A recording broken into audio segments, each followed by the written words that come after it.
I'm gonna say something to you. If you can't find an hour a day to talk, you're too busy.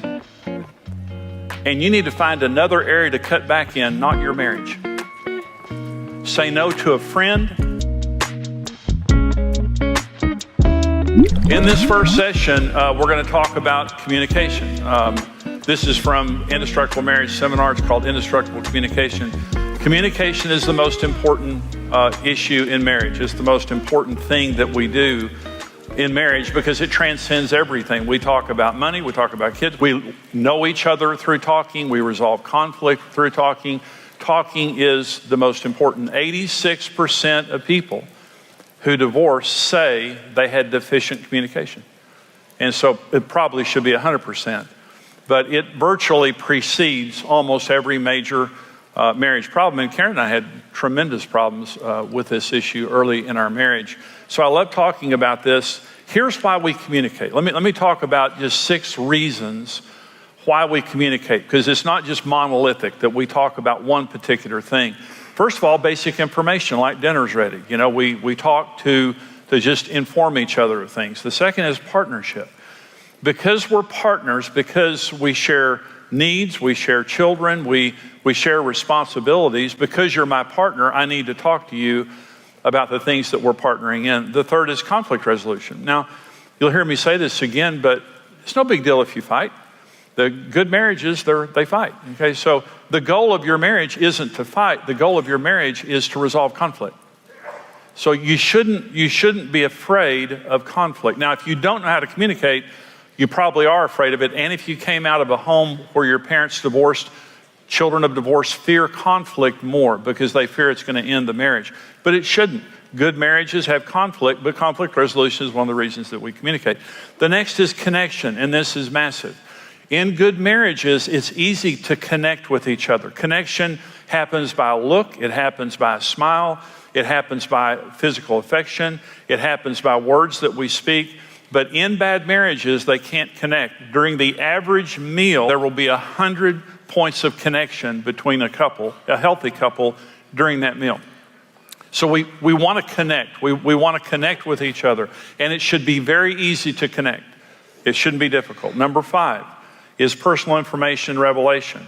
I want to tell you about my thoughts, my feelings, so on and so forth. And the last is intimate communication.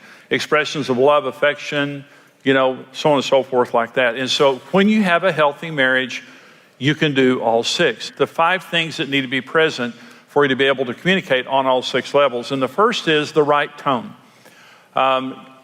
Everything that you say in marriage has to have the right tone. So let me say the same thing 3 ways, okay? And just see if it means something different to you in the way that I'm saying it. So I'm going to say, okay, I understand, I'll do it. Okay.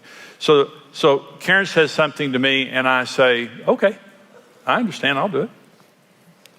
Karen says something to me and I say, okay, I understand, I'll do it. Karen says something to me and I say, okay, I understand, I'll do it. Does that mean something different? Tone is everything in communication. First of all, tone tells you if I care or not. Let me tell you something. It is impossible to communicate with a person who doesn't care.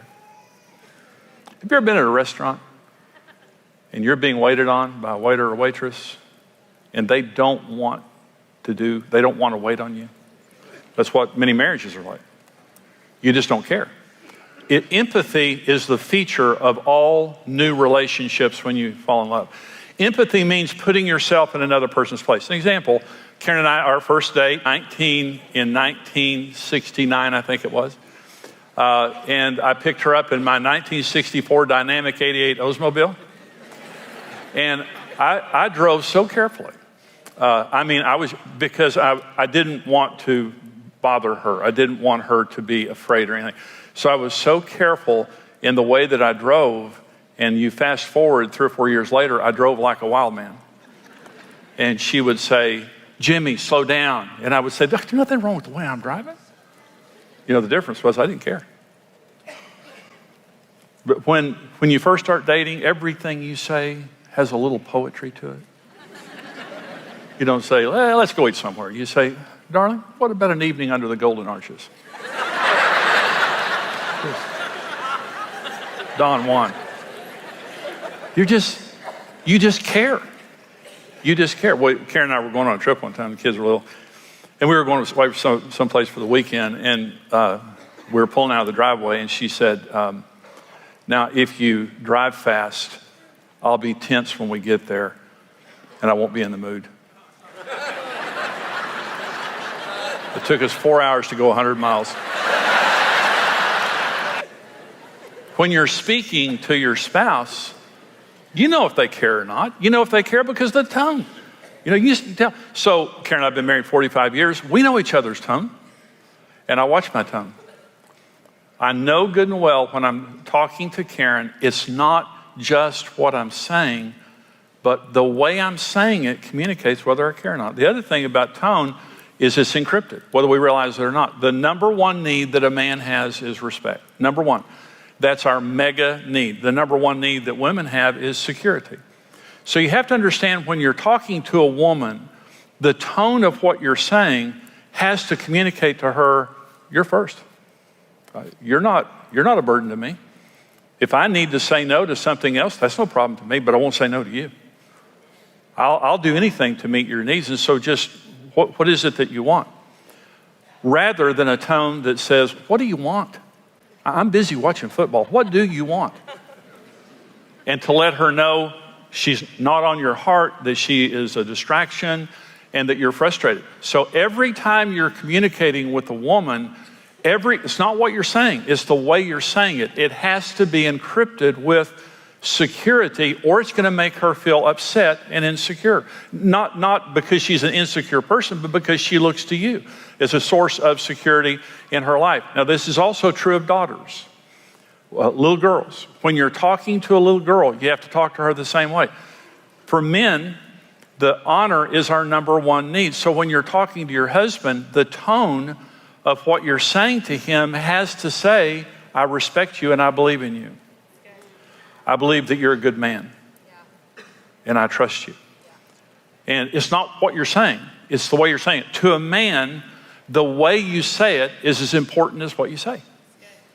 And so this is also true of little boys. Little boys are just little men. And when you're talking to a little boy or son, if you humiliate him or talk down to him, it upsets him. It's going to be hard to communicate. So when we're communicating, the number one thing when you're communicating is watching your tongue and making sure of two things.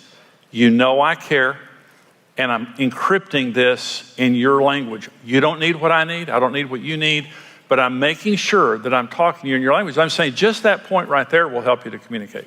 Number two element in good communication is enough time. This is a huge thing, obviously, is enough time. And I'm going to be very specific about this. So I want to talk about three different types of communication and the time that goes with it. The first is proactive communication time. Okay, in 3 to 5 days a year, proactively communicating. Proactive means in advance, rather than being reactive. Many couples just react in life. Having a budget means we're going to make financial decisions proactively. And what it does is, it means we're not just going to react to money problems all the time. We're not going to react. We're going to be proactive about it. Tremendously helps in the relationship. But we learned about 30 years ago how to do vision retreats. A friend of mine taught me how to do vision retreats. So Karen and I, for many years, have done vision retreats, and that is we go away 3 or 4 or 5 days. In the mornings, we wake up and we pray and talk. The mornings are all about praying and talking. We submit every area of our marriage to God. Technology is a wonderful servant. It's a terrible master. If you can't turn your phone off and your computer off, it's controlling you, and it'll ruin your marriage. You know, there was a time when Karen and I started dating, you could actually be alone with a person. That you could actually be alone. Today, we have billions of people with us wherever we go. We're too connected. We're too connected, and our children are too connected. And what you have to do when you're communicating is turn your phone off or don't answer it. Just put it away.